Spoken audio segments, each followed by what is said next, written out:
Kalau kita melihat ke belakang, warnet pernah jadi bagian penting dari kehidupan digital banyak orang di Indonesia. Bukan cuma soal internet atau game, tapi soal kebiasaan sehari-hari, soal nongkrong, ketemu teman, dan belajar mengenal dunia digital bersama-sama. Pada masanya, warnet adalah tempat yang hidup. Lalu perlahan warnet mulai menghilang. Banyak yang tutup, banyak yang sepi. Nama warnet bahkan sempat identik dengan bisnis yang sudah selesai. Tapi ceritanya ternyata tidak berhenti di sana. Beberapa tahun terakhir, warnet justru muncul lagi. Bukan dengan wajah lama, tapi dalam bentuk baru. Lebih modern, lebih fokus, dan lebih dekat dengan dunia e-sports. Dari sini muncul pertanyaan besar yang jadi inti video ini. Kenapa warnet game pernah mati, dan bagaimana sebagian dari mereka bisa bangkit lagi? Untuk menjawabnya, kita perlu melihat warnet bukan sebagai satu jenis bisnis semata, tapi sebagai bagian dari perubahan teknologi dan budaya digital yang terus bergerak.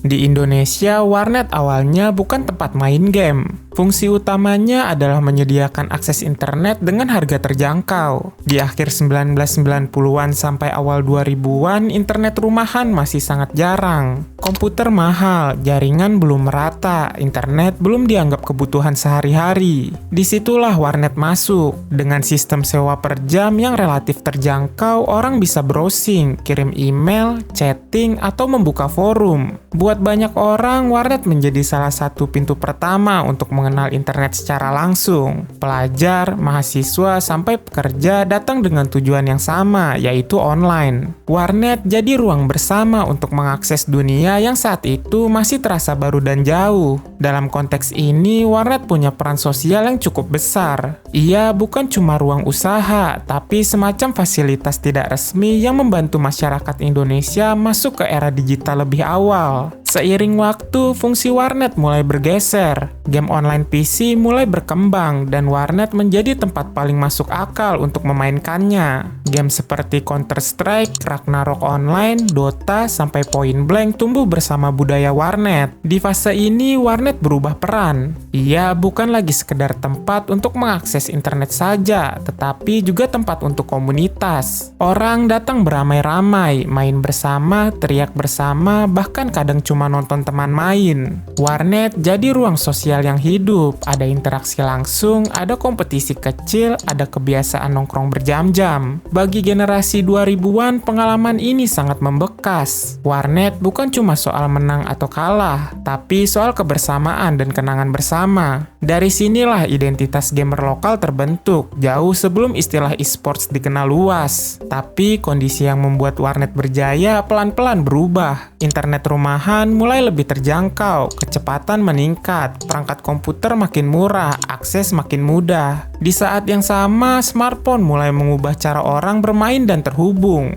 Game tidak lagi harus dimainkan di PC. Game mobile bisa dimainkan kapan saja dan di mana saja. Bagi banyak orang, datang ke warnet mulai terasa tidak praktis. Karena kenapa harus keluar rumah kalau semua bisa dilakukan dari kamar sendiri? Dampaknya pun langsung terasa. Banyak warnet kehilangan pelanggan. Model bisnis lama yang mengandalkan jumlah pengunjung dan harga murah per jam tidak lagi cukup. Di titik inilah banyak warnet benar-benar tutup dan menghilang dari lingkungan sekitar. Meski begitu, tidak semua warnet mati. Sebagian pemilik mulai menyadari satu hal penting. Masalahnya bukan pada game, tapi pada pendekatannya. Akses internet sudah bukan nilai jual utama. Yang masih dicari adalah pengalaman bermain yang tidak bisa didapatkan di rumah. Warnet yang bertahan mulai beradaptasi. Mereka berinvestasi pada PC berspesifikasi tinggi, koneksi yang lebih stabil, hingga menggunakan mouse, keyboard, dan headset dengan label gaming. Ruangannya dibuat lebih nyaman. Target pengunjungnya pun mulai berubah. Dari pengguna umum biasa menjadi gamer yang lebih serius. Pada fase tertentu, game kompetitif seperti Dota 2, CSGO, dan PUBG PC menjadi andalan. Warnet tidak lagi menjual billing. Yang dijual adalah kualitas pengalaman. Harga per jam memang lebih mahal, tapi sebanding dengan fasilitas yang ditawarkan. Perubahan ini paling jelas terlihat dari munculnya gaming cafe dan e-sport arena. Secara visual dan konsep, tempat-tempat ini sudah jauh berbeda dari warnet lama. Ruangannya lebih modern, pencahayaannya lebih nyaman.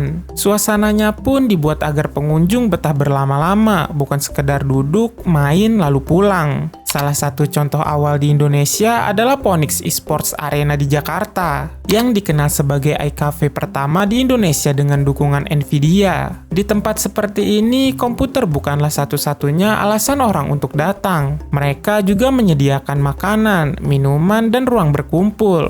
Fungsi warnet pun melebar dari tempat bermain menjadi ruang hiburan sosial. Transformasi ini menunjukkan bahwa kebangkitan warnet bukan soal nostalgia, tapi soal perubahan bentuk agar tetap relevan dengan zaman. Di balik semua perubahan fisik dan teknologi, ada satu faktor yang tidak kalah penting, yaitu komunitas. Gaming cafe dan warnet modern kembali menawarkan pengalaman bermain bersama secara langsung. Hal ini sulit didapatkan dengan bermain sendirian di rumah, meskipun internet sudah cepat dan stabil.